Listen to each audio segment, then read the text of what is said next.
Hello and welcome to the 16th episode of Orthodoxy, Autocracy and Nationality, a failed Byzantine restoration, how the Ottoman Empire survived the 18th century. Now, I approached this topic with a little bit of trepidation because of the rather depressing state of the historiography in the English language surrounding this. And of course, I'm approaching this from English. I cannot speak Turkish. I cannot speak Greek, unfortunately.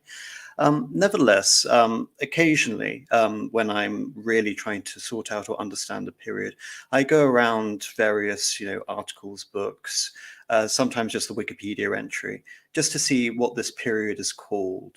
And the Wikipedia entry has changed quite a lot over the last sort of decade. At the moment, they're calling this period between 1700 and 1789 the Ancien regime for the Turkish Empire, for the Ottoman Empire. And that doesn't mean anything. That's a completely useless, redundant point of periodization, which informs us nothing about this era, about its implications. And moreover, the dating is wrong. It just conforms with that of the French Ancien regime, which is also a topic which I'm going to tackle next week, and the viability of that concept of an Ancien regime. So obviously then, if one doesn't take that angle, one goes to the classic route of decline. Then one has to recall that the Ottoman Empire in 1683 was not only a great power, it was probably the greatest land power in Europe and the greatest naval power in the Mediterranean. So it wasn't just a great power, it was one of the greatest powers in the world. Then also compare that with Poland. By the end of the 18th century, so in the year 1800, the Ottoman Empire had, if you look at a map, retained most of its territory. And if you look at a map of Poland, Lithuania had ceased to exist as a state. So by all accounts, the Ottoman Empire actually did pretty well.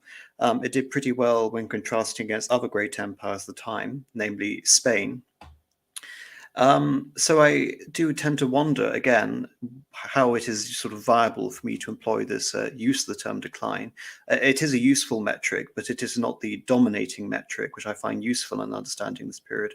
We've also talked about the idea of an Ottoman decline on our previous stream called A Sultanate of Women, where we were really going over this idea as to whether contemporaries thought that the Ottoman Empire was going over decline. And in that topic, we were discussing how there was a real palpable feeling of decline.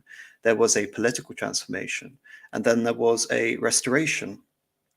So again, I come to this notion rather less of how the Ottoman Empire declined, but how remarkable it was that the empire survived with most of its limbs intact against all the odds. Because during this time, the Ottoman Empire didn't have any great leaders, no great sultans of note.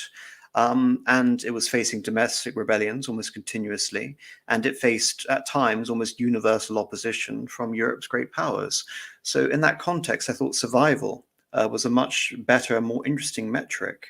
And then I was thinking, okay, survival. So what were the plans to dismember the Ottoman Empire? Well, the most real plan in terms of this period, which we will be getting into, is the Greek project, or the Greek plan of Grigori Potemkin and Catherine the Great of Russia, this idea of parceling out the European possessions of the Ottoman Empire with its capital of Constantinople and giving it to Catherine the Great's second grandson, Constantine. So that is one idea of how the Ottoman Empire could not have survived the 18th century, how there was a very real possibility, I believe, of a Byzantine restoration in the end of the 18th century. But then it dawned on me that this idea of a Byzantine restoration had broad implications to this idea of the militarum, or the nation of Rome, within the Ottoman Empire, and the rise of the Phanarites, or the Phanarites, the Greek mercantile aristocracy from the Greek quarter in Constantinople, who came to dominate the empire intellectually, politically, and culturally during the 18th century, and how that then segues into Greek independence later on. So in that sense, the Ottoman Empire itself was witnessing its own Byzantine restoration. That failed in part as a result of the Russian Empire trying to instigate its own form of Byzantine restoration. I hope this will become clear as I get into this topic more. But then I also looked at the territorial losses and gains of the Ottoman Empire during this picture, and it's definitely not clear. You look, you tend to remember 1683. You tend to remember the Great Turkish War. You tend to remember the fact that the Ottoman Empire lost Hungary. You tend to remember the fact that the Ottoman Empire lost Crimea, but you forget the fact that the Ottoman Empire lost the Morea and then very quickly took it back. The fact that the empire lost Belgrade and then very quickly took it back. How they lost Egypt and somewhat were able to take it back, but that's more complicated. And I couldn't help but feel, linking this back to this idea of a failed Byzantine restoration, that this idea of losing territory and then recovering tentatively, losing more territory and recovering, was very reminiscent of the Byzantine Empire, especially during the 12th and the 13th centuries. So in all this respect, I believe that the title, A Failed Byzantine Restoration, How the Ottoman Empire Survived the 18th Century, was a much more interesting metric, but not just interesting in the sake it makes for a good narrative, but also a correct understanding of this period, because decline and this whole idea that the Ottoman Empire was a waning state fails to take into account the fundamental durability of the Ottoman Empire when you compare it against its opponent and former great power rival Poland and Lithuania. So really the comparative network has really helped me out in understanding this period, and it is without, any more sort of delays and my rambling on introduction that we'll get on to actually what happens. Now, I have two maps here. The first map is the Ottoman Empire at its height, following the end of the so-called earlier period of decline, and then we have the Philliou Restoration. And the map I have later is some 40 years later, following the Second Great Austro-Turkish War from 1716 to 1718, whereby the Ottomans have now lost Belgrade. Albeit that isn't a complete picture either. I also have these maps referring to the Holy League and referring to the gains of the Holy League and later losses of the Holy League. But it's almost universally considered that this idea of Ottoman decline, or when the Ottoman Empire could be considered terminal in some respect, is often dated at the beginning of 1683. So let's start with 1683 and try and tease out an understanding from there. So this great idea, I've termed it the Great Turkish Disaster or the Great Turkish War, was preceded by this Philliou Restoration under, of course, it was inaugurated under the end of this period of the Sultanate of Women. So you have the Valide Sultan Turhan and her son Mehmed IV. They were able to arrest the decline of the empire, and they were able to ensure a return of an economic, military, and moral recovery before witnessing the greatest setback in the empire's history, far exceeding that of Lepanto, far exceeding that of the First Siege of Vienna, far exceeding that of Malta. And these, if anything, only stymied the expansion of the Ottoman Empire and shattered the illusion of Ottoman invincibility, as opposed to this, which breaks the idea of the Ottoman Empire as a supreme sort of land power, at least. In the decade before 1683, the Ottoman Empire had advanced into Podolia and Poland before attacking Russia under the guise of protecting the Cossacks. Since 1526, Hungary had ceased to exist as a viable independent state, coming under the rule of the Austrian Habsburgs in the west as rural Hungary and the Transylvanian Principality in the east as an Ottoman vassal. Territory had consistently changed hands between the Habsburgs and the Ottomans since the Ottomans failed to capture Vienna in 1529. Nevertheless, by 1681, the Ottoman position in Hungary was formidable. In addition to their vassal of Transylvania, the Ottomans directly administered central Hungary as the eyalet's or the provinces of Budin, Budapest, Igli or Ega, Várat, Temesvar, and Kanizsa. To compound the woes of the Habsburgs in Hungary, they faced an ongoing insurgency from the Kurush, or literally from linguistically, it's from the Turkish Kurudush, although it's sometimes referred to as Kuruç, meaning from the cross, literally meaning in Turkish insurgent. The grievances of these insurgents lay in the fact that many were Protestant, many were disaffected Magyar nobility, and they were frustrated with the counter-Reformation Catholic policies and the absolutist policies of the Holy Roman Emperor, who was also the King of Hungary, Leopold I. In 1681, a Hungarian noble called Imre Tokoli declared himself King of Upper Hungary, and now this is a region called at the present it's called the Felvidek, which later become part of Eastern Slovakia. and as king of Upper Hungary, Thorkoli received Ottoman recognition and support. Virtually all the lands of ancient Hungary, which is referred to as the lands of St. Stephen, save for Pressburg, modern-day Bratislava, and its environs, were now under the direct or indirect rule of the Ottoman Empire and Constantinople. As the Hungarian rebels and the Ottomans had become allies, it was impossible for the Habsburgs to mount any sort of counterattack against the Hungarian rebels without provoking the latter into some sort of conflict, as the Habsburg incursions into Ottoman Hungary necessarily provided the pretext for the then Grand Vizier of the Ottoman Empire, Kala Mustafa Pasha, to attack Vienna and realize the unfulfilled ambition of Suleiman the Magnificent. The 50-month gap between mobilization and invasion, delayed by the prospect of a possible winter campaign for the Ottomans, gave Leopold ample time to convene an alliance of German states and Poland. Nevertheless, when confronted by an Ottoman Crimean Hungarian army of some 150,000 men, Emperor Leopold fled from the city of Vienna, and the city's defenses were handed over to Ernst von Starhemberg, with the support ultimately of Jan Sobieski of Poland.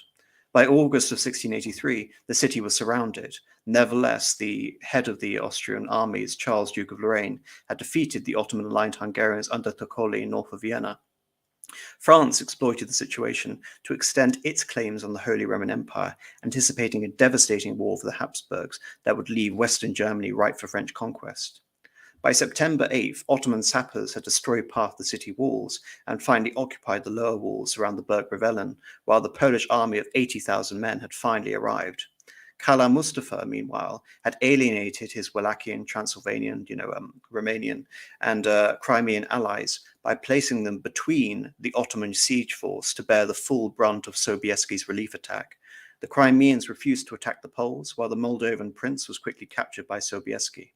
On the 12th of September 1683, Sobieski's army was camped on the heights of the Kallenberg.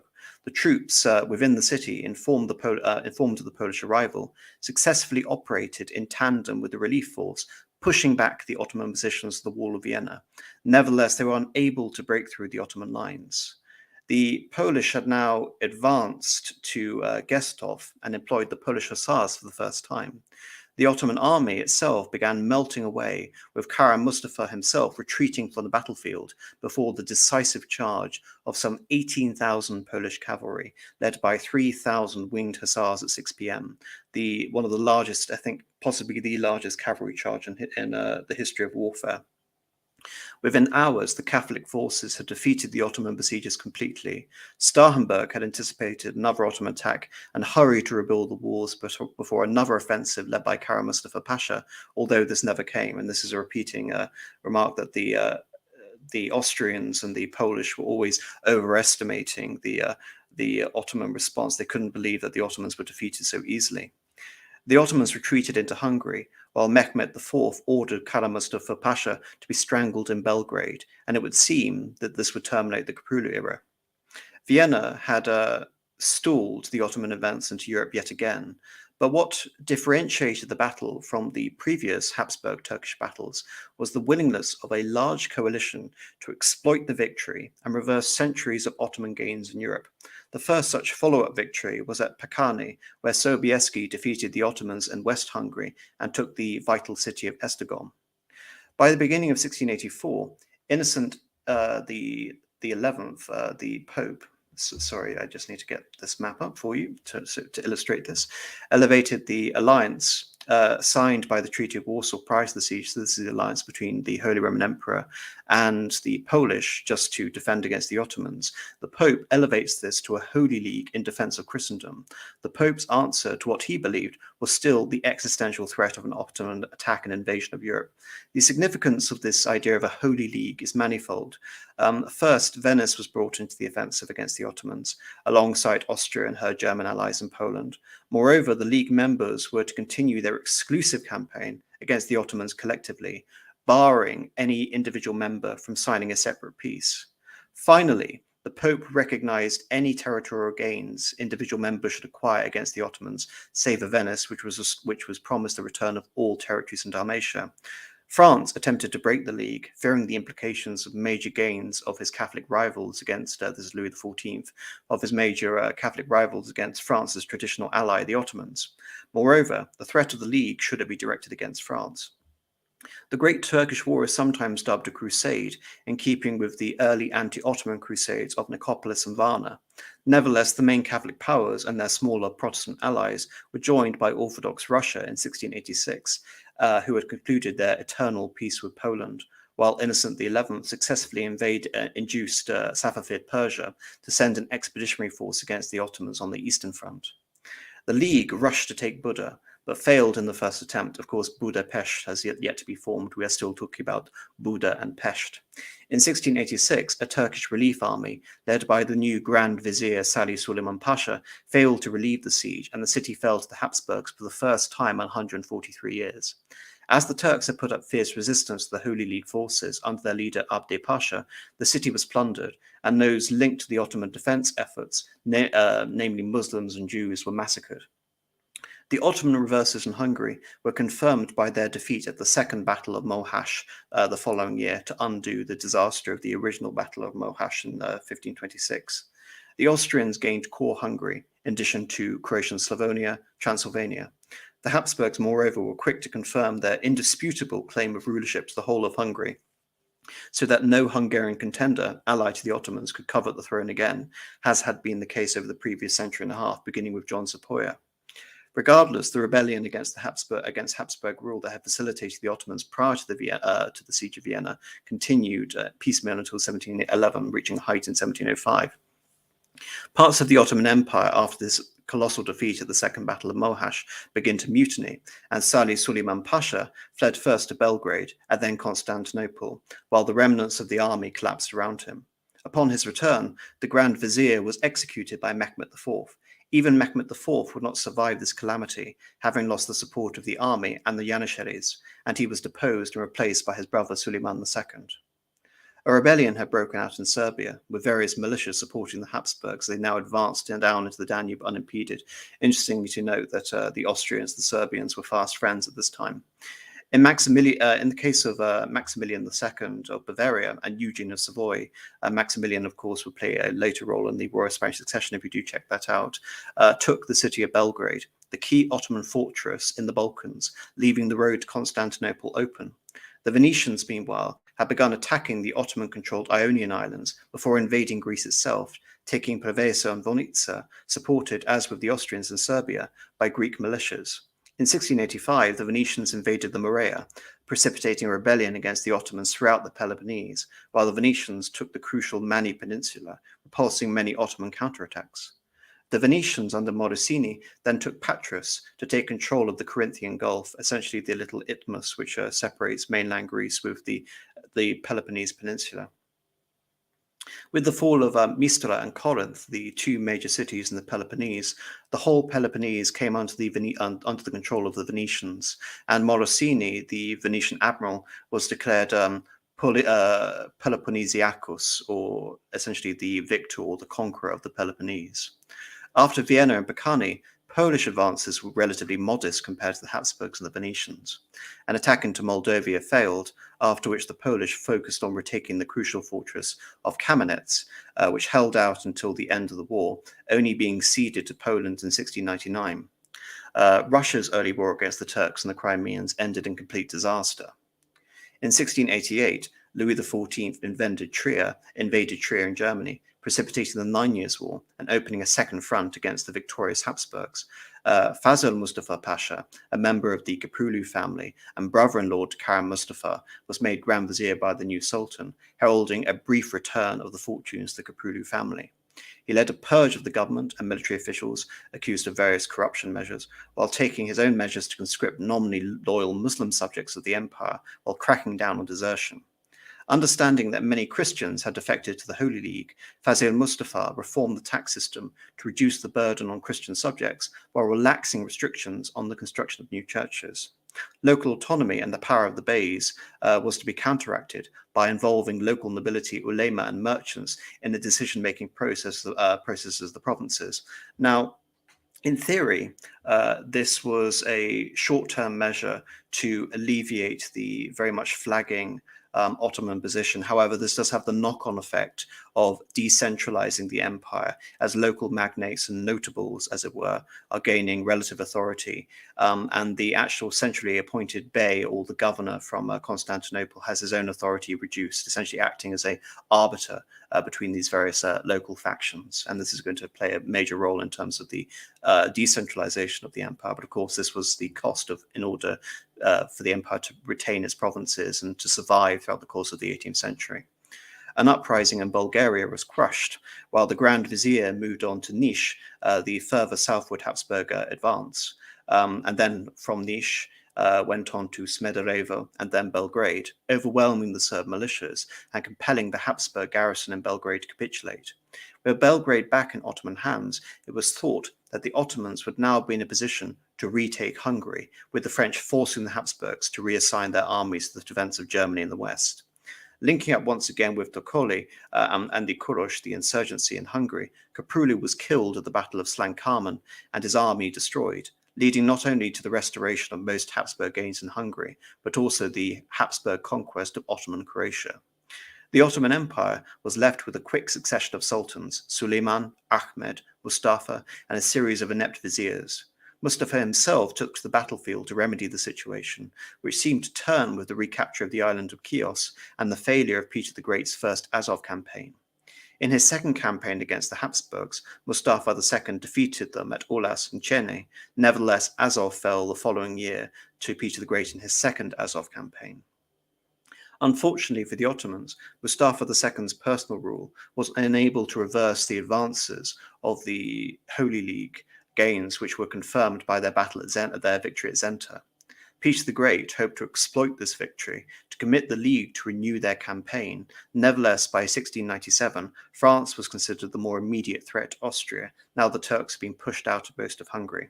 At Karlovitz, the Ottomans acknowledged their losses against the Holy League, marking out the Great Turkish War as the greatest Ottoman setback since possibly the Battle of Ankara, when the forces of Bayezid Yildirim were defeated by Tamerlane. Nevertheless, it is possible that this was a much greater defeat because the Ottomans would never be able to recover these lost territories, especially with Hungary, less so when it comes to Greece and the possessions such as Azov, but especially when it comes to Hungary. Unwilling to see the Ottomans fall as a great power, Mustafa II strengthened the Timurids at the expense of the Janissaries to restore a semblance of the Sultan's absolute authority that had more or less collapsed since the reign of Murad IV. But his ambitions were dashed when, after a failed expedition to Georgia, the Janissaries seized their moment to depose Mustafa II in an incident called the Edirne event of 1703. Despite the disaster that befell both Fazıl and Kara Mustafa Pasha, the Koprulu family had nevertheless arrested the process of decline and had been ample vice-regents for the Ottoman sultans, often bereft of initiative and pets of the harem system, susceptible to domination by either the queen mother, courtesans, court eunuchs, all the factions that made Ottoman power synonymous with the idea of the port or the gate where the edicts are read from, rather than the sultan himself. Ahmed III was brought into power by the Janissaries after the deposition of Mustafa and sought to end the lawlessness and banditry that had prevailed across the empire during the war. Ahmed III did not get involved in the Spanish War of Succession to aid France. After 5 years of peace, Peter the Great declared war on the Ottomans as part of the ongoing Northern War, and for the Sultan's amnesty of Peter the Great's arch-enemy, Charles XII of Sweden. The Ottomans won their first major victory at Prut, compelling a humiliated Peter the Great to return Azov to the Ottomans. After Prut, Ottoman armies under Damat Ibrahim Pasha invaded Russia. Peter was forced to abandon all of his ambitions for the Black Sea and focus on defeating Sweden and the Baltic as part of the Great Northern War. Europe was exhausted by the War of Spanish Succession, leading to the Ottomans to exploit said exhaustion, focus on the Venetians, and to recapture the Peloponnese. Now the Ottomans have recovered their position on 2 of the 3 major fronts of the Great Turkish War. The Austrians were unwilling to await an Ottoman assault into Hungary and preemptively attacked the Ottomans. Eugene of Savoy swiftly took Belgrade, and at the Treaty of Passovitz, the Ottomans conceded West Wallachia, all of Hungary and northern Serbia to the Austrians, marking the furthest ever advance of the Austrians into the Balkans until the 20th century. Ahmed's restoration had failed, and Hungary and Croatia had been lost forever. Nevertheless, the empire, despite the disasters of the early Great Turkish War, had recovered politically and economically, if not quite militarily or territorially. The reconquest of the Peloponnese and the failure of Peter's Prut campaign had demonstrated that the Ottoman Empire was still a formidable power capable of independent action. That's with here we get to the first Byzantine restoration, if you will indulge my point. The era of peace and restoration would continue for the Ottomans for the next half a century, with a few notable exceptions. Ahmed Ibrahim Pasha was made Grand Vizier in 1718, a position he would hold for the next 12 years, during which the empire's coffers were often full and the Ottomans avoided costly military adventures. During the Prut campaign, the provinces of Moldavia and Wallachia, the Danubian Principalities, whose rulers had proved unreliable and often in contact with the various enemies of the Ottomans, were placed under the control of a group called the Finaleotos. The Finaleotos were Greek from the Phana, the Greek quarter of Constantinople, and the seat of the ecumenical patriarch of the Greek Orthodox Church. This term came to refer to a new class of cosmopolitan merchants and Orthodox clergymen from this district who positioned their homes in close proximity to the ecumenical patriarch, the Ottoman recognized regent, or militebashi, nation head, essentially, of all of the subjects of the so-called Roman nation, the militirum, within the Ottoman Empire, a term which referred to all Greek Orthodox subjects under the religious jurisdiction of the New Rome of Constantinople. As the military power or hard power of the Ottoman Empire waned, the Porte increasingly came to rely on a clique of effective negotiators to represent the empire's interest. While the Finaleotes were ethnically Greek, their position in Constantinople and their role as traders at the nexus of the system of trade grants or capitulations to foreign powers made them natural dragomons, or interpreters, ambassadors for the Porte. Their proximity to both the Porte and the Patriarch harmonized the relations with both the Empire and the Millet, the nation of Rome, while the imperial system of the devasherne, or the child levy, had already begun to break down among other ethnic groups, in particular the Serbs, who were now treated as fifth columnists for various militias supporting the Habsburgs. Other Muslim groups, such as the Albanians, fell out of favor after the tumult at the end of the so-called Albanian century, comprising the disproportionate influence of Albanians on the Porte until the fall of Fazil Mustafa Pasha in 1691, and we cover that more in the previous episode. The Finaleotes thus evolved into a cosmopolitan elite, a pseudo-aristocracy operating in the world of trade, diplomacy, the church, and government.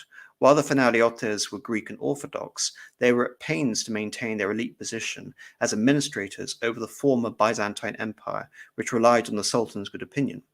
As a result, they were invariably opposed to the Greek rebels, whether it be the Klephs or the Amotoloi. Klephs literally means sort of thief in Greek, where we get the term kleptocracy, or rule of thieves. They were essentially mountain brigands who acted continuously against the Ottomans throughout Ottoman rule, in the case of the latter as mutinous Ottoman Greek irregulars. The most prominent of the Phanariotes of the 18th century was Constantine Mavrocordatos, who essentially purchased rule over the Danubian Principalities for 40 years for the Ottomans. It was during the Phanariot period in Moldavia and Wallachia they came to increasingly to imitate Habsburg and Russian methods of administration, indicating that the Finaleotes, as part of this cosmopolitan elite, were very familiar with how other nations administered their empires. Returning now briefly, if I may, to Ahmed III, the new period of Ottoman peace coincided with a new Ottoman tulip craze. A series of fires during the 1710s had led Ahmed to renovate part of Constantinople, inspired by Baroque architecture in Europe, often utilizing ornate floral motifs from tulips. Gardens and pavilions were central to this new artistic craze, as exemplified by the Sadabad Palace built for Ahmed III by Ibrahim Pasha, with its marble-lined canal, landscape gardens, the Turkish response to Versailles, while Istanbul notables were encouraged for the first time to build their own residences along this canal. For the first time, the absolute system, which functions as a vortex, a series of concentric circles of immediacy toward the Sultan that indicated power by proximity, and thus the Sultan must at all times remain distant and obscured from those who were considered outside of these circles. This policy was more or less abandoned, and the idea of proximity to the Sultan, or accessibility to the Sultan, who would often wander around in his gardens, his palaces flanked by all of these new sort of villas and palaces of the tulip era architectural style.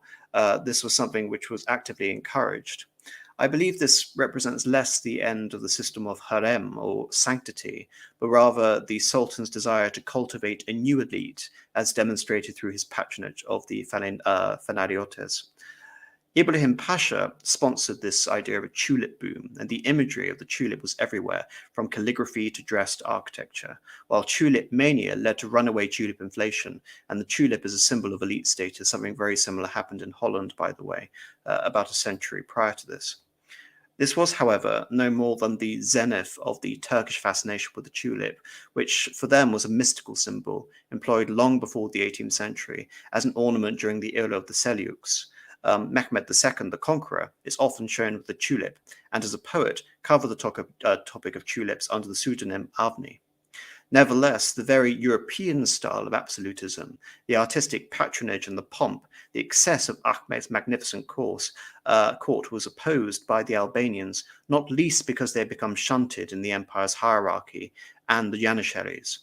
One particular disaffected Janissary, Patona Halil, had joined various rebellions against Ahmed III throughout the 1720s, before leading a military insurrection which deposed Ahmed, killed Damat Ibrahim Pasha, and confined Ahmed to the kafes, or the gilded cage, essentially.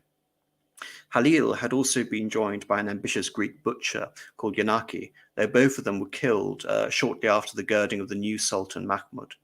The empire was once again at peace, and by the end of 1731, after a brutal purge of all of Halil and Yanaki's supporters.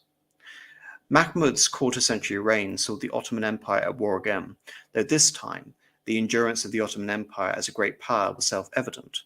The Persian Safavid potentate Nader Shah led an expedition against the Ottomans, which quickly confirmed Persian mastery in the Caucasus. Nader Shah exploited the success to end the old Safavid Empire and begin the Ash'arid dynasty. Exploiting this apparent setback, both the Austrians and the Russians declared war on the Ottomans by 1737. The Russians were able to take back Azov, but the Austrians faced disaster, losing control of Belgrade, Wallachia, and parts of the Banat and Serbia to the Ottomans, undoing the Ottoman humiliation of the previous war against Austria. To regain Azov and once more establish a presence on the Ottoman Black Sea, the Russians had lost 100,000 men, mainly due to disease. A subsequent war against Nader Shah checked Persian expansion, and by 1747, Nader Shah, one of the greatest Iranian leaders since Shah Abbas and Shah Ismail, was assassinated, and the empire would go into decline. To put this in perspective, Nader Shah had sacked Delhi in India, destroying the power of the old Ottoman ally, the Mogul Empire. And despite all of this, he failed to win a decisive victory over the Ottomans. The rest of Mahmud's reign and that of his successor was devoted to building projects. Osman III would build the Nur-Usmani mosque here, indicated on the left. And his successor, Mustafa III, would continue in the same vein of building projects at home and promoting peace abroad, though Mustafa was an avid admirer of Frederick II of Prussia, Frederick the Great, and aimed to cultivate an anti-Austrian alliance with Prussia from 1763, with the eventual goal, in terms of his own domestic reforms, of imitating Frederick's Prussian army. While the Russians were consolidating their control over the Cossacks and expanding into the region of Circassia, Mustafa saw an opportunity to win a quick and decisive war against Russia.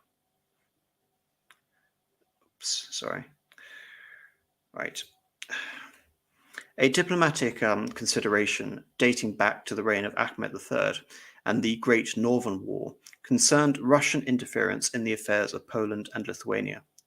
The Ottomans, during their apogee, had long benefited from Russo-Polish enmity, but the eternal peace had united, and this is the eternal peace of 1686, which we've covered extensively on previous episodes if you want to check that out, had united the former enemies against their mutual enemy, the Ottomans. Now, this is quite remarkable from a perspective of Russian foreign policy, because despite their notion of being a third Muscovy or a third Rome and the patron sort of leader of the Orthodox community in the world, Russia had never taken a particularly hostile stance against the Ottoman Empire. Rather, its far more immediate threat from the middle of the 15th century until the middle of the 17th century was always Poland and Lithuania, and to a lesser extent Sweden. So finally, with peace achieved between the Polish and the Lithuanians, the Ottomans were now finally able to enact some sort of historic claim and religious claim on the Ottomans. As for the Ottomans, ideally the Ottomans would want to detach Poland from Russia. And so when Russia came to dominate the internal affairs of Poland, the Porte feared a united power on their northern border, which would prove too difficult to defeat, threatening both Turkish domination of the Black Sea, their Crimean allies, and ultimately the security of the capital itself, Constantinople. In 1768, after Russia's victory over the Balkan Federation in Poland, Poland had become a mere Russian protectorate, but at the cost for Russia of dealing with constant rebellions. Meanwhile, the Russians under Catherine the Great had not yet recovered from their war with Prussia. Mustafa believed that he had the pretext to strike Russia at her weakest, while the Ottomans had three times as many men and a larger navy than the Russians. With French support and the rumors that Cossacks had chased Polish patriots into Ottoman territory and attacked the town of Balta, massacring its population — this is the Russian-sponsored Cossacks — Mustafa believed he was completely justified to declare war on Russia in 1768. Interestingly enough, the ally who came to Russia's support was actually Britain. Britain supported the construction of the Russian Navy as a counterweight to what they saw as complete Ottoman naval domination in the Eastern Mediterranean and the Black Sea. Because the Ottoman naval power was considered so much stronger than the Russians were simply, again, supposed to deter or drain French resources and Ottoman resources in the Mediterranean. But to everyone's surprise, what everyone expected possibly to be a swift Ottoman victory, is certainly what the Ottomans expected. After an initial Crimean raid into Russia, the Ottoman fortress of Kotin quickly fell to the Russians, and soon Moldavia was overrun, as was Wallachia, the Russians defeating the Ottoman army at the pivotal Battle of Kargil. Alexei Orlov, the brother of Grigori Orlov, the famous lover of Catherine the Great, led a daring raid into the Mediterranean, precipitating the Orlov Rebellion, or the Phanariot Rebellion, all over Greece, which the Ottomans crushed with the use of irregular troops. The Russians crushed the Turkish fleet at the Battle of Chesime in 1770. I have an image here I'll quickly get up for you. It's the thumbnail for next week's episode, or rather Monday's discussion. Here we are. A battle of the use of Russian fire ships to counteract the much larger ships of the line employed by the Ottomans. Taking Constantinople was, after this great victory at Chesime, considered for the first time. Yet Catherine relented over concerns of drawing a great power coalition to oppose Russian expansion. France was already supporting the Ottomans, and the British had withdrawn from supporting the Russians, believing now that the Russians had essentially done what they wanted, and supporting the Russians any further would cause an imbalance which actually threatened Britain.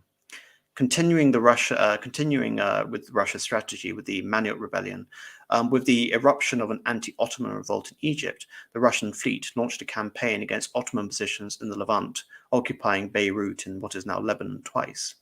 The Austrians now began to tentatively support the Ottomans. The downturn in Russo-Austrian relations was assuaged when Catherine accepted Frederick II's partition plan for Poland, which saw the populous region of Galicia-Lodomeria awarded to Austria as compensation for anticipated Russian conquests. After Alexander Suvorov's victory at Kozlutza, the Ottomans finally agreed to a humiliating treaty which confirmed Crimea as independent but really a Russian vassal, while Russia consolidated its control of Azov and Kerch, confirming a definite Russian presence on the Black Sea. Bukovina, which is a little area lodged between modern-day Ukraine and Romania, but was then part of Galicia, Lodomeria, and then detached part of Moldavia. You have this tiny little region in the middle of nowhere called the Bukovina, was awarded essentially to the Austrians by the Turks as part of this desire for the Russians to acquiesce to Austria some form of compensation for their various gains. Perhaps most crucially of all, Russia was affirmed as the protector of Orthodox Christians within the Ottoman Empire, handing Catherine an easy pretext to intervene and further her expansion, the Ottoman Sultan's legitimacy within the Militarum now finally being contested. It should be noted that the Austrians were at times, after the 1699 treaty, which ended the Great Turkish War, and the 1718 treaty, which ended the subsequent war, they were afforded a similar privilege, at least a titular privilege, of the idea that the Austrians were not just the protectors of Orthodox Christendom, but the Holy Roman Emperor was the protector of all Christians within the Ottoman Empire. Quite the reversal when, under Suleiman the Magnificent, the Ottomans were demanding that the Holy Roman Emperor couldn't even use that title of emperor because there was only one Caesar and he was in Constantinople. Now, this idea, however, used in terms of the utilization by the Austrians, despite a similar privilege, is something I'm not really going to emphasize because the Austrians would seldom exploit this idea of themselves as the protector of all Christendom within the Ottoman Empire, compared to that of the Russians or even the French in the 19th century, if you know the French connection with the Maronite Christians in Syria. Now, onto the titular failed Byzantine Restoration, the Greek plan or the Greek project. Mustafa III was now dead, and Abdul Hamid I was Sultan, a man of religious, even an ascetic temperament. He was often called a veli or a saint, a man wary of war, a man who had spent the preceding 50 years of his life as a prisoner in the cafes or the gilded cage. He was reluctant in the extreme to launch a war of revenge against Russia, content instead to oversee gentle reforms in the military and deal with the aftermath of the revolts in Greece, Crete, Egypt, and Syria. Greece for a time returned to a state of tranquility, while the situation in Egypt began to deteriorate and became essentially an autonomous province within the empire. By contrast, the machinery of Catherine's government was designing future conquests at Ottoman expense. Catherine the Great was in some senses a postmodern ruler, perhaps one of the first postmodern rulers.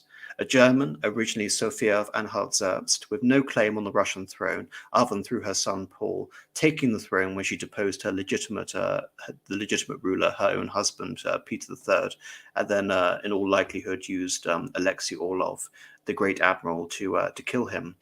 She was prepared, Catherine the Great, to present herself as a Western enlightened ruler to Voltaire, to Frederick the Great, and to the courts of Europe, let alone the Russian nobility on the one hand, and present herself as a sincerely orthodox, Russian-speaking, Russian patriot to her subjects on the other. She was at once the center of the Enlightenment, neoclassicism, and the earliest stirrings of a Byzantine revival, all elements that on the surface would appear contradictory, but which Catherine would utilize masterly to justify her various policies. Determined that her son Paul should never rule, when his first son Alexander came along, Catherine oversaw the raising of her grandson and preferred heir. The naming convention of Alexander had explicit political connotations that were obvious and intended for Catherine. Alexander, in the mode of the Greeks, would be a world conqueror to rival his namesake, while the association to the Macedonian conqueror was made explicit with Catherine's construction of the Pella Palace in St. Petersburg, Pella, of course, being the capital of ancient Macedonia.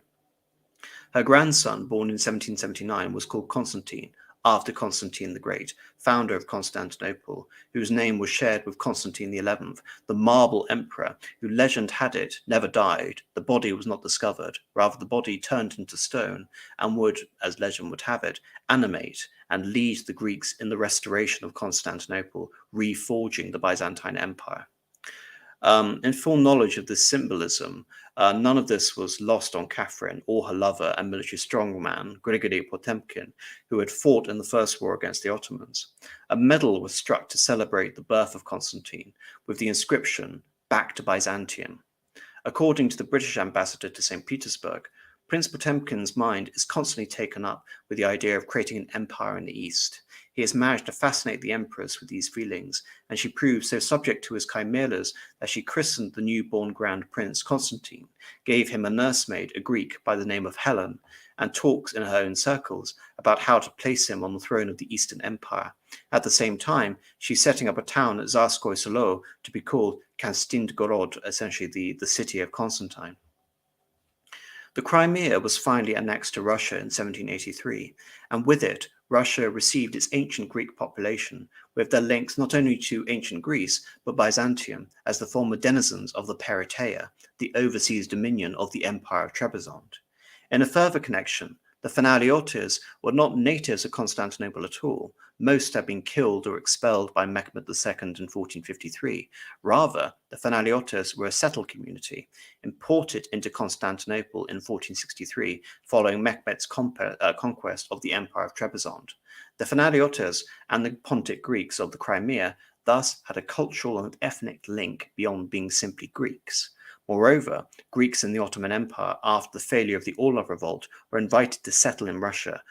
John Vivacus and much later John Kapistras, both heroes of Greek independence, were key examples of this.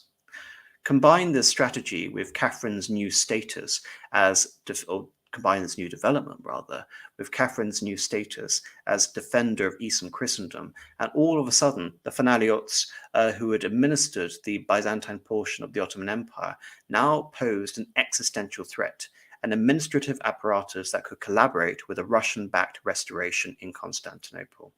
The Phanariot administration in the Danubian Principalities, most of all now, represented a threat to the Ottoman Porte due to their proximity to Russia, their relative autonomy, and their ability to defect.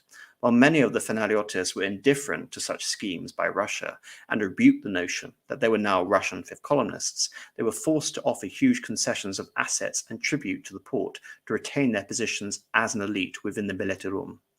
Returning to the Crimea and Russia's recent conquests at Ottoman expense, Catherine the Great decided to establish a new city for the Crimean Greeks in Mariupol and Donetsk, whose populations were soon augmented by Ruthenes and Germans. As with establishing the province of New Russia in anticipation of Russian gains prior to the war, after the war, the naming convention of Russian towns made the association between Eastern Rome, ancient Greece, explicit. Curzon was founded in 1778 after the Greek colony of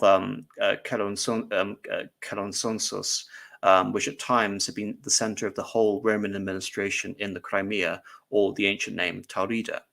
Yevpatoria after Mithridates the Great of Pontus, Melitopol after Melita, and Sevastopol after the Greek term of Sebastokrator, roughly analogous to that of Augustus. Potemkin moved to Crimea and established his own southern court as the Prince of Taurida and the governor of the Russian south, where he crushed the lingering elements of Cossack resistance. It should be noted, actually, that Potemkin's court in the south was said to rival Catherine the Great's court in St. Petersburg, and Catherine the Great would often deride Peter the Great as having failed to exploit the fact of setting up a capital city on the warm banks of the Black Sea, as opposed to chilly St. Petersburg in the extreme north. Potemkin presented his essentially new colony, New Russia, to the world, yet the construction of these new cities was not as successful as he intimated, Ekaterinoslav, or Glory of Catherine, being one such case. In the extreme, his name would be synonymous with the idea of the Potemkin village, stage-managed sets, essentially, presented to foreigners to give the impression of Russian prosperity and progress, though these allegations of fraud, which were prevalent during the Crimean expedition of Joseph II and of Catherine the Great, have been wildly exaggerated, as was noted by various Austrian contemporaries who were actually there. Nevertheless, by 1782, the population of the Novorossiya, New Russia, had doubled, and Potemkin had succeeded in the construction of the Black Sea Fleet, placing Russia's naval footing in the span of only 2 decades on the same footing of Spain, which before the Napoleonic invasions, Spain was considered, and before the Battle of Trafalgar, Spain was considered one of the greatest naval powers in the world and still possessed its empire. The construction of a navy and the conscious naming conventions of the towns and the name of Constantine himself betray the true purpose of this effort by Catherine and Potemkin to not only eclipse Peter the Great and St. Petersburg in the north, but to facilitate this idea of Novorossiya as a bridgehead for further expansion, if not the ruin of the Ottoman Empire, Potemkin's Greek plan. Catherine the Great had learned quickly from the First War of the dangers of coalitions and sought to placate and involve the great powers in the scheme for a renewed Byzantine Empire. A Greek-led state intended for Constantine either as a Russian ally or more likely as a Russian protectorate. Potemkin will be awarded control over the Danubian Principalities. On this map here, you can see on the left the suggestion of a partition plan. The idea for Potemkin was to give him control of this idea of the Danubian Principalities as a new Dacia, which of course is referring again to the ancient Roman state of Dacia, which had been a series of tribes before them. I have my own little theory on this as opposed to why Potemkin was awarded his own principality. It's a possibility that if Potemkin was raised to, say, for example, king of Dacia, he would have been considered a sovereign and an equal and been finally finally able to acknowledge his marriage to Catherine the Great. Nevertheless, I still think that's an interesting theory, but it's rather dubious because Catherine the Great would seldom ever want to share power.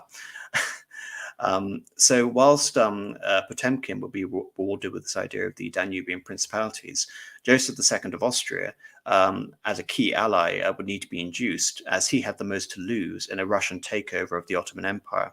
And so the Greek plan quickly evolved into a partition plan, sating Austria and Venice over their traditional claims in the region. Venice would get the Morea, and the Austrians would get Bosnia, and they would also get Serbia, so northern Serbia, Bosnia. And as you can see on this map, Albania is also included as part of this original partition plan. In 1787, the courts of both Joseph II and Catherine the Great journeyed into the Crimea, arranged by Potemkin, to all the Austrians with Russia's power, including fireworks displays and a full-scale reenactment of the Battle of Poltava, to finally induce them into an aggressive alliance against the Ottomans. And this effort, it should be stated, was indeed successful, inducing the alliance, I mean. All of these actions the Ottomans rightly interpreted as provocations and violations of the peace treaty they had signed in 1774. The Russians responded to the Ottoman ultimatum to relinquish Crimea by declaring war. The Ottomans were now the weaker force in 1787 compared to 1768 and were not expected to survive a joint Russo-Austrian offensive. An Ottoman scene-born invasion of Crimea failed, and soon Potemkin and Suvorov were leading an offensive, taking Ochakov at the mouth of the Dnieper, just further on from Curzon.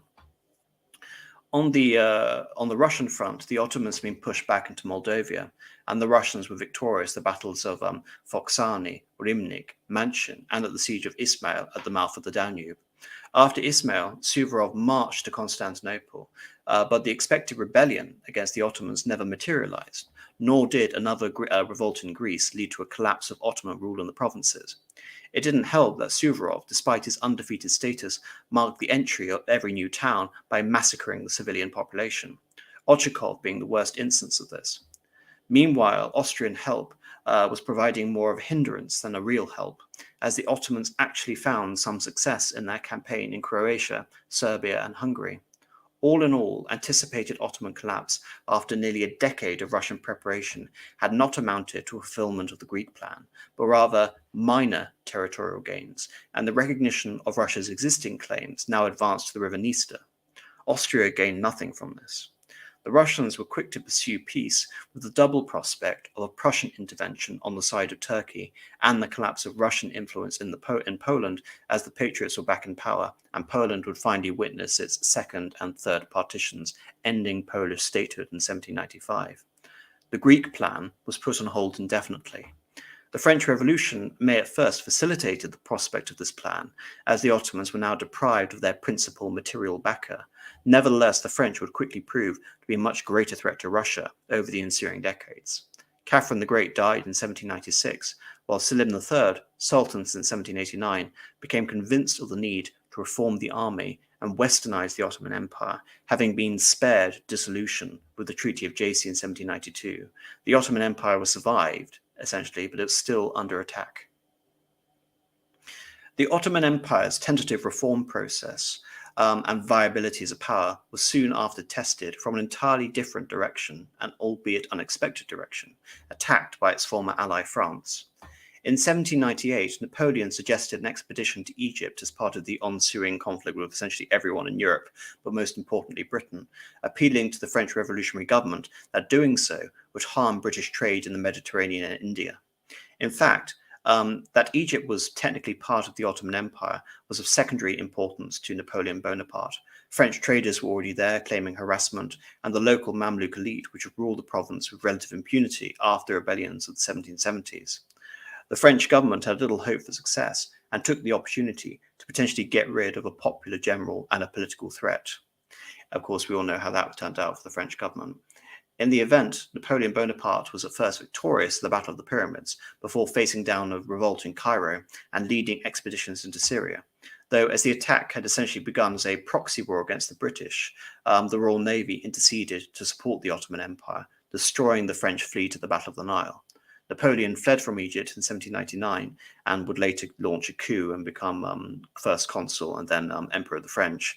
And the conflict between France and the Ottomans was resolved in Ottoman favor in 1801. The French had essentially gained nothing, and Napoleon would later justify the success of this expedition as essentially a fact-finding mission, the birth of Egyptology. It was the scientific expertise which were more important than the actual strategic gains, which for France, France just lost an army. In terms of like the implications of this, in terms of great power politics, this sets off the next 70 years of Anglo-French rivalry for control and influence over the rump, which is Egypt, as nominally part of the Ottoman Empire. The war had, moreover, demonstrated how the Ottoman center had lost control of the periphery. In the case of Egypt, this was never regained. To reverse this trend and reassert central control, Selim began importing Western military advisors to oversee the construction of the Nizam-i-Jadid, which essentially means the New Order Army. For all intents and purposes, as demonstrated with the Phanariots in the bureaucratic administration, the Devashirni child levy system was over, as the New Order Army was now comprised of Turkish peasants to be used against the Janissaries. All right, excuse me. Here we are. Oh. The Ottoman Empire survived into the 18th century, and as you can see, with most of its territory intact, save for the interesting case of Montenegro, if you indulge my diversion for a moment. The state of Montenegro had never been effectively governed by the Ottomans and would come to be ruled by metropolitans. It was called a prince bishopric, essentially. The metropolitans of the older Montenegrin capital of Setniji. They first received various Venetian support and then Russian support after 1715 under their metropolitan Danilo, and their independence was finally recognized by the Ottomans in 1789. But I wouldn't put that much significance in terms of the Ottoman recognition of a new state in the Balkans, because unlike the Serbian Revolution, this was more a recognition that Montenegro had essentially never been under effective Ottoman control. Nevertheless, the preservation of most of the empire's territory, in a sense, is remarkable, as the empire faced off against nearly every European major power, often in tandem, and in the case of Russia, with designs on the end of the empire and the recapture of Constantinople, and if not the end of the empire, at least the Ottoman Empire being removed from Europe. The Greek plan failed, and with the benefit of hindsight, Russia would never be in a position or of opportunity to bring about the Byzantine Empire again, as compared with the Crimean War and the First World War. Yet as we enter the 19th century, it has become clear that the Ottoman Empire is no longer the supreme power it was considered in 1683. Now it is a receding power, often saved as part of great power political contrivance to maintain the European balance of power. This will become an ever more enduring fact of the 19th century and will become part of something known as the Eastern Question. Now more than ever, there is a fundamental weakness to being a multi-ethnic, multi-religious empire surrounded by vultures claiming some ownership or patronage over various groups. The Greeks rose in revolt continuously from 1685 until 1792, and yet the Greek elite, the Finaleots, remained nominally loyal to the Ottoman Porte. Nevertheless, the Russian-Greek link established by Catherine the Great had been sown essentially to presage Greek independence further down the line, as with the collapse of central authority in Egypt and the implications of that for the future of Greece and the Ottomans. Moreover, I have hinted at the French Revolution and the implications of that for the Ottomans, which will come to mean the rise of nationalism, and we'll see that most evident with Serbia when we retread this topic again, which, though ironically it would weaken the Ottoman Empire, it would also doom any serious possibility of a Byzantine restoration that was anything more than an enlarged Greece. When we talk, therefore, of a failed Byzantine restoration, my meaning, I hope you can understand, is multifaceted. There was a Byzantine restoration in that from 1711 until 1768, the Militarum, the nation of Rome, was at its zenith in terms of it acting as a fundamental administrative structure within the Ottoman Empire. The Ottoman Porte was dependent on the empire's Byzantine character, the patriarch, the Phanariots, and their role as dragomon, or the interpreters of the West, for internal peace and the empire's international soft power. This Byzantification of the empire ironically began failing as soon as Russia began advocating for its own Byzantine restoration under its own auspices and under a Romanov emperor. And this would have been Constantine. For a brief moment in time, the Russians, had they exploited it effectively, could have utilized the Phanariots, the elite of the Roman nation, to spearhead the creation of a Neo-Byzantium. Instead, the Russians failed. The nation of Rome would break, becoming over the course of the 19th century the nations of Greece, Montenegro, Serbia, Bulgaria, and so on, while Constantinople would remain, and is still today, Turkish. Right, I hope you enjoyed the lecture. I haven't seen any super chats, but if there are any questions, do start now. Try and get to the end here.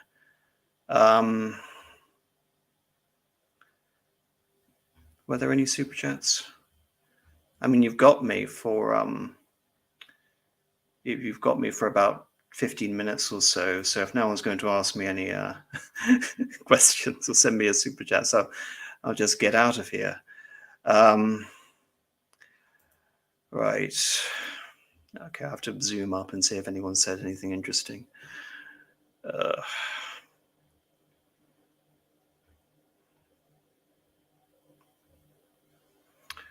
Okay. I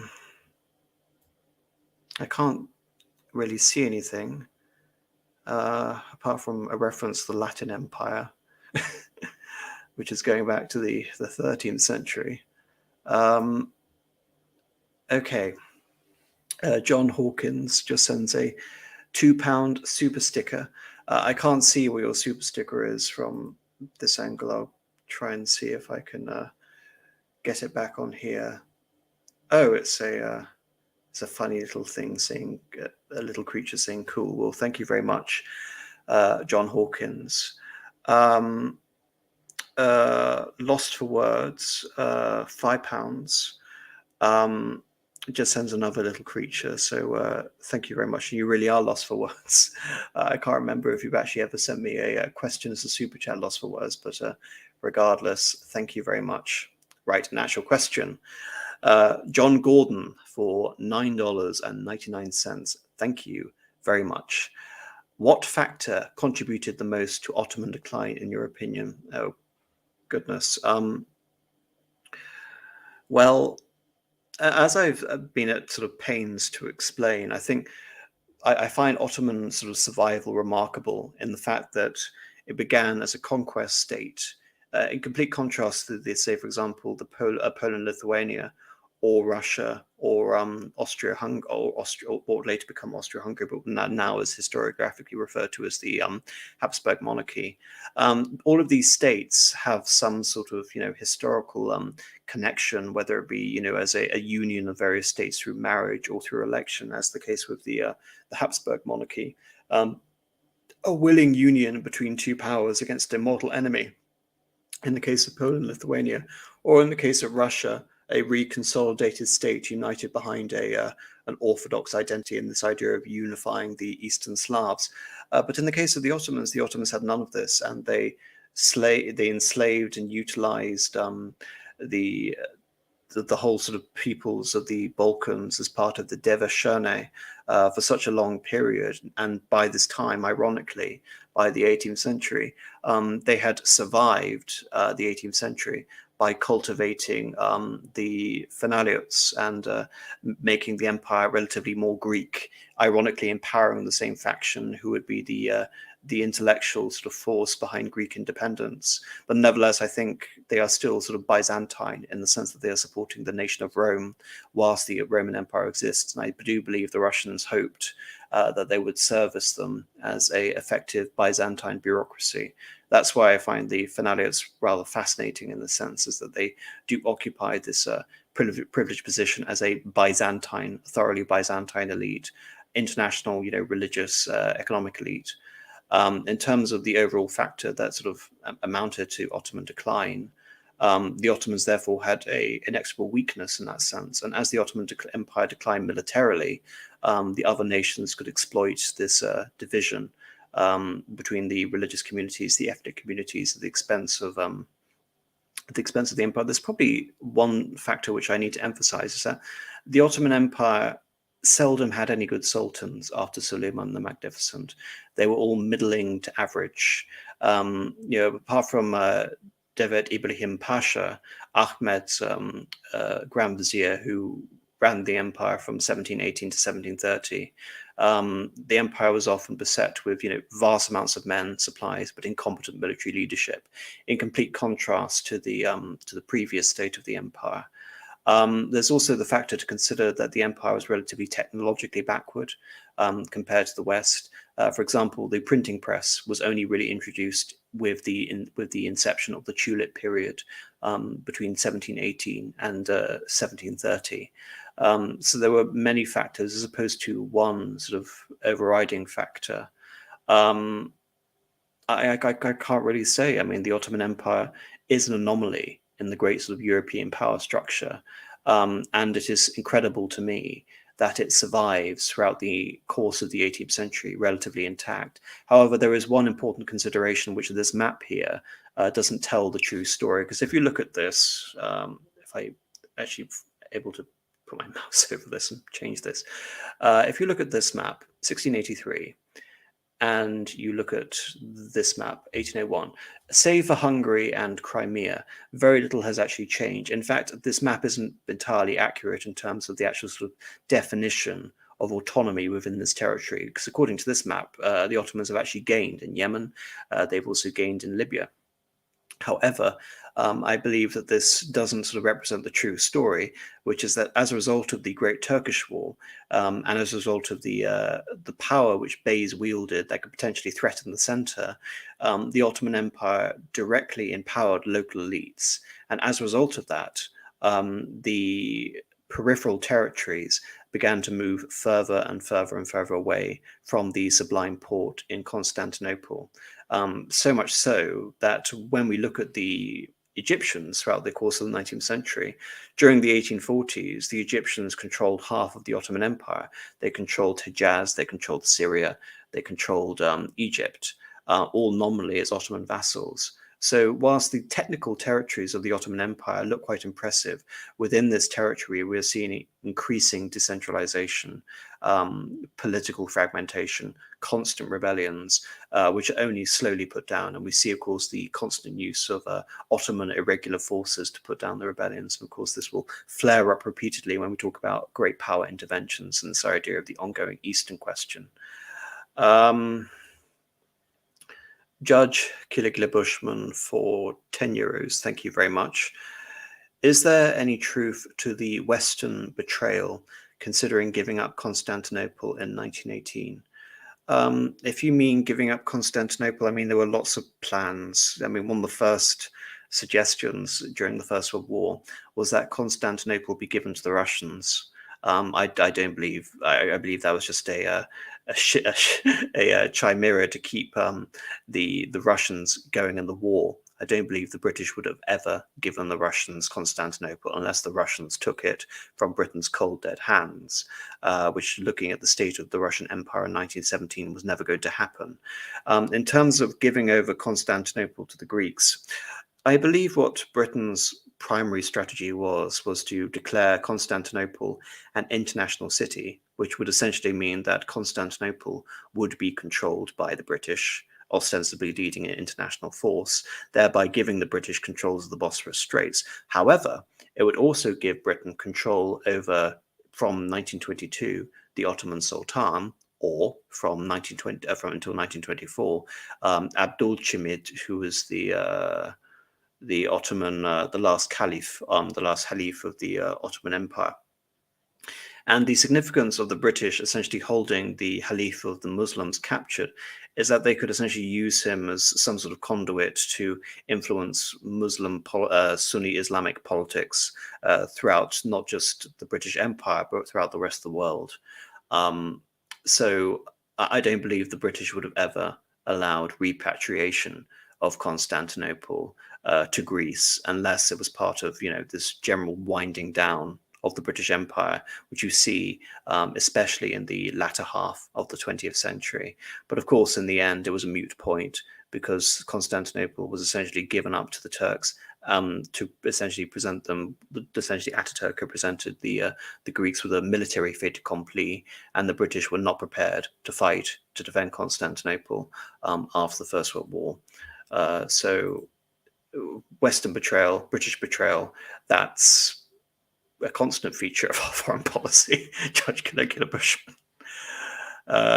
So basically diversity got apostolic images. Well, just do bear in mind that the Ottoman Empire was able to hold on together until it was, militarily defeated on all sides continuously for centuries. So it's not as simple as just saying it's diversity. That's why I find the Ottoman Empire endlessly fascinating, and how I've tried to segue it into this idea of the series of orthodoxy, autocracy, and nationality, talking about the Byzantine Restoration that never was, the collapse of the Mileti Rum, and the failure of the Greek plan of the Russians. Aldous Oscar for £5. Were the other Islamic powers offering any help to the Ottomans? In the 18th century, well, traditionally, the Ottoman Empire was considered the leading state of all Sunni Muslims because they were the Caliph. However, their biggest rival, probably even a greater military threat for most of their history than Austria or the Russians, were the Persians. And because the Persians were Shia Islam, but also because they had territorial claims on Iraq and Eastern Armenia, the Caucasus in general, it was very unlikely that the Ottomans, the Persians, were ever going to come to this long-lasting peace.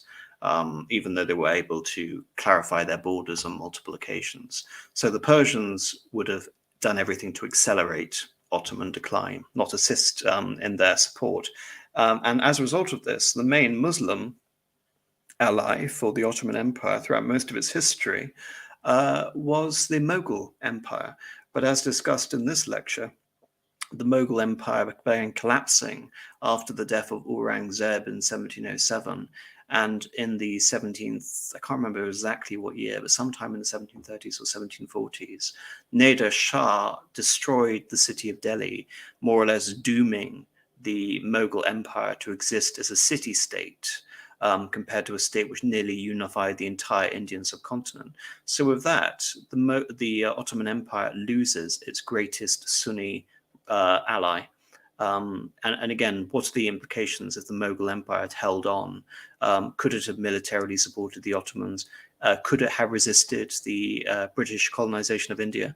All of these interesting questions. Of course, then we'll be indulging in alternative history then. As for the lesser Ottoman powers, as you can see on this map, the Ottomans have basically assimilated all of the would-be Ottoman, all of the would-be Islamic powers that matter. They control Egypt, they control Turkey, they control the populated parts of Arabia. They don't control places like Oman, which had their own sect of Islam, and they actually during this time controlled substantial parts of the eastern coast of Africa. But they also control Tunisia, and they also control Algeria. But all of these territories will be shorn off and occupied piecemeal throughout the course of the 19th century. So yes, I hope that answers your question. Right.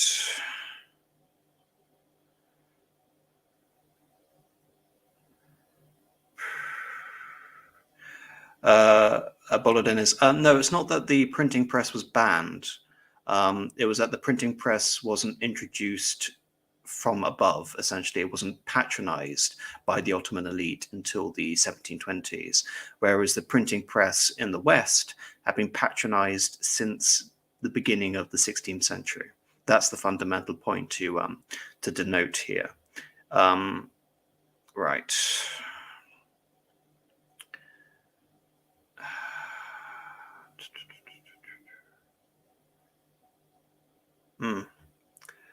They would also control 3 entries into the Mediterranean. Are you talking about the British Empire? Because, yeah, they would control all entries into the Mediterranean. They would control Gibraltar. They would control Suez, and they would control the Bosphorus Straits. And of course, it was probably rather short-sighted of Britain to concede Constantinople, Istanbul back to Ataturk, because Ataturk prevaricated when it came to dealing with the Soviet Union. If anything, the Soviet Union and Ataturk were natural allies during the 1920s, which is all the more remarkable. So especially for British foreign policy in the 1920s, I think the prestige associated with holding Constantinople would have been interesting. But then again, there are the implications that had Britain held on to Constantinople, the Greeks would have hated them. Talk about, compare the incident with the Elgin marbles and compare it with holding on to Constantinople. I think the Greeks would passionately hate us far more. Right. Okay. Diversity was their strength. No. I'm trying to make the point that it succeeded in spite of diversity. So you can't look at that diversity as a fundamental flaw until it begins actually dividing up the empire in the 19th century. Why do you think the financial state of the Ottoman Empire began to decline in the 1800s? I don't believe the Ottoman Empire ever had a good state, a good financial system. One of the most remarkable things about the Ottoman Empire is that, when looking at somewhere like the Chinese Empire, the Qing dynasty in the 19th century, the Qing dynasty had more or less a closed economy. They operated, and the same with Tokugawa, Japan. They operated all trade through treaty ports. In China, it was Macau. In China, it was Canton, and in Japan, it was Nagasaki. And this way, they could have a control of trade. However, ever since essentially the Ottoman Empire inherited something called the capitulations, whereby foreigners were given extraterritoriality, and they were foreigners were essentially allowed, to trade with impunity, and they weren't going to be tried by foreign courts. This was something the Ottomans inherited, and this is something the Ottomans were very skeptical to do away with, because it essentially guaranteed some form of incentive of Christian merchants to continue on trading within the Ottoman Empire by giving these incentives called the capitulations. The capitulations were originally granted to the Venetians, then they were granted to the French, making it essentially so that the Ottoman Empire had essentially been controlled. Its trade and its economy was essentially free market to its own detriment. It was the opposite of mercantilism in the Ottoman Empire. And of course, this system, therefore, very easily lent into a system where the British basically controlled the financial system of the Ottoman Empire towards the end of the 19th century. So the Ottoman Empire was never in a particularly good state financially.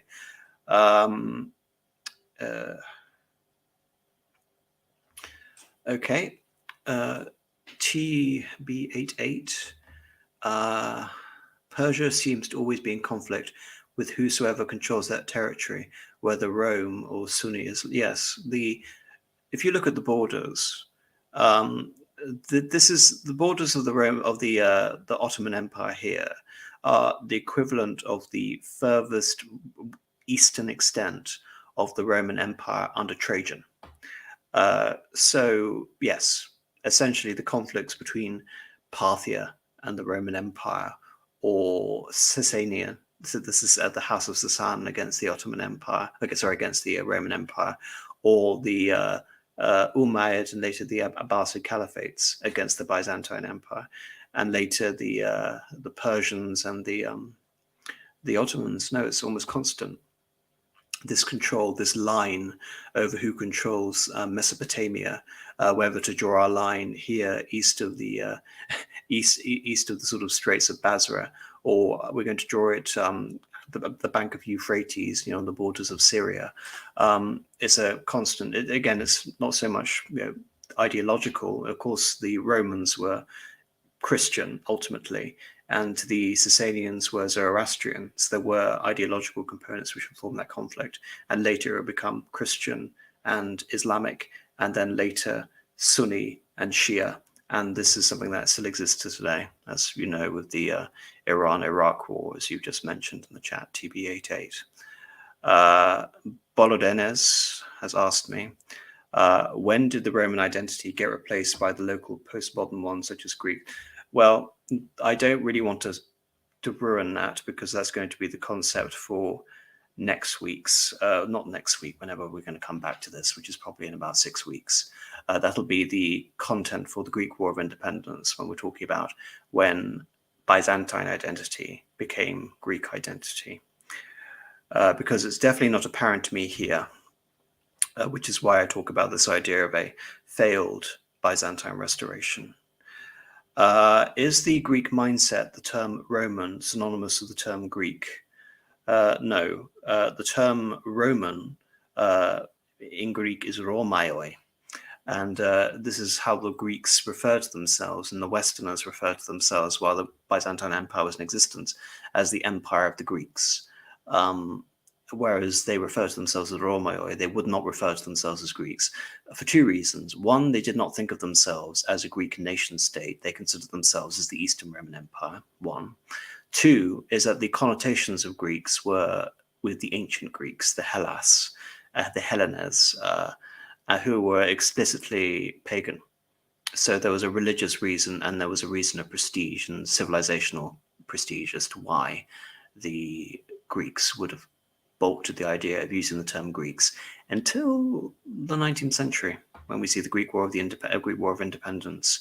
And like very much when we look at Catherine the Great's conception, and Catherine the Great is the most in terms of this idea of a Neo-Byzantine Empire, she very much associates Greece and Rome as virtually synonymous, even though, she's referring both to ancient Greece and to the Byzantine Empire.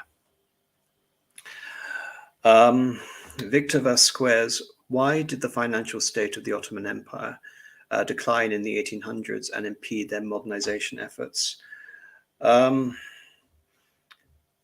hesitating to, thank you for the super chat. I'm hesitant to answer that question simply because chronologically we've stopped at 1801. So any sort of, because that's a very sort of expansive question, and it's something I hesitate to answer without doing my research into the 19th century. In terms of general sort of methods to impede their modernization efforts, why did the financial state of the Ottoman? Well, like I've said, there was never in a particularly good state. The Ottoman Empire was always in need of money. I think the remarkable thing about reading about the 18th century is how relatively healthy the coffers were, how competent the central administration was, at least, and how the empire was able to, for the most part, pay their janissaries, and except for the occasional sort of disgruntled janissary. But I mean, the Ottoman Empire, despite all the odds, was actually, I would say, at least superficially, rather successful in its modernization efforts in the 1800s, in some senses. I mean, the empire underwent a clothing reform in the 1830s. It was able to destroy the janissaries and create a modern army.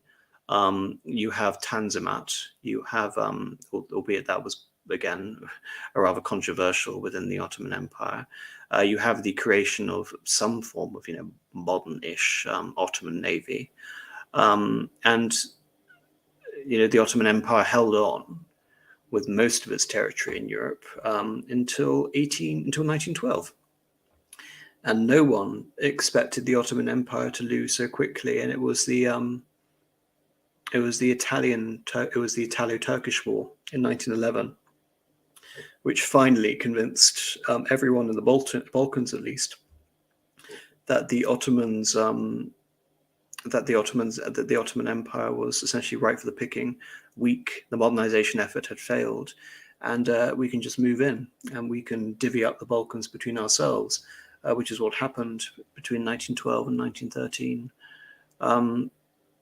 As for how the specific implications of how the financial state would impede their modernization efforts, if you mean modernization efforts in terms of creating a sovereign state, a sovereign self-sufficient state with a competent army and a competent navy that could resist, the Russians on their own and reassert some sort of control over the Balkans, I think even with a competent state of financial administration, I think that was a very tall order to manage.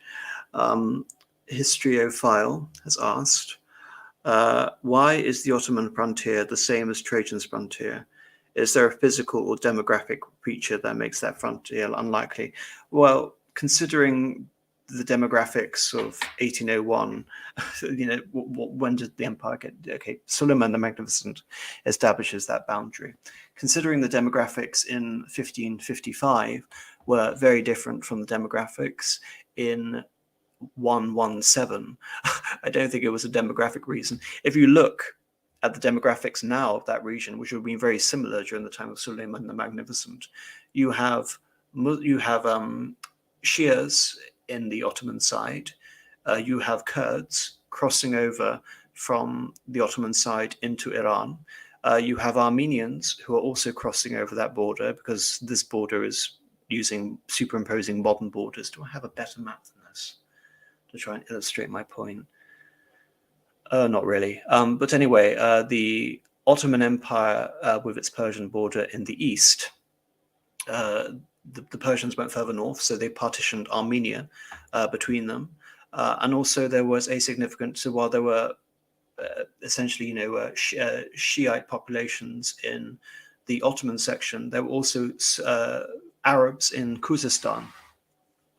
So demographically, it's just a complete mess in terms of demarcating a border there, as opposed to the ethnics. I mean, I actually don't know enough about the ethnic continuity between the peoples of Mesopotamia and the Persian Iranian populations and the Aramaic, the Semitic populations occupying that region in the 2nd century compared to now, I'm afraid. As to why physical features, that region is incredibly mountainous, which means that essentially you have the Zagros Mountains in Iran, which act as some form of natural defense, and then you have the Armenian highlands as well. So this creates some form of natural border, which is somewhat advantageous to the Persians, Iranians, but also it means that the Iranians have conceded the loss of a vast amount of territory which was originally theirs, which was Mesopotamia and Western Armenia. So there were pros and cons for the Iranians moving so far to the east. But even despite that, even despite the fact that there were some natural advantages to holding that territory, the Ottomans would routinely occupy the sometime capital of the Persian Empire in Tabriz, which is part of historic Azerbaijan, but not part of the modern state of Azerbaijan. So, yeah, many reasons as to why that border's there, but definitely not demographic. Fun fact, the Romans all went to Romania. Yep. Turks are just gay Mongols. No. True Roman culture is stealing wallets and copper wire. Okay. And Johannes Paleologos is mentioning my point about natural borders. So, right. I think that's enough for me this evening, if that's all right with you. Right. Thank you, everyone, for sending the super chats. Another point to mention is that on Monday, there will be a discussion with Furious Pertinax and Columba going over various aspects of this. Unfortunately, Semagog is in the process of moving at the moment, so he's unavailable. I think there was also a bit of crosswires about organizing this as well. But Columba and Pertinax will be joining us for that stream. So I hope you enjoy it. other than that, there were quite a few. There were quite a few views on my Ukraine videos. So if I do have any new audience members coming in and watching this, hello, welcome. You're very much appreciated your presence here. Thank you very much for joining this live stream. Thank you all very much again for watching, and good night.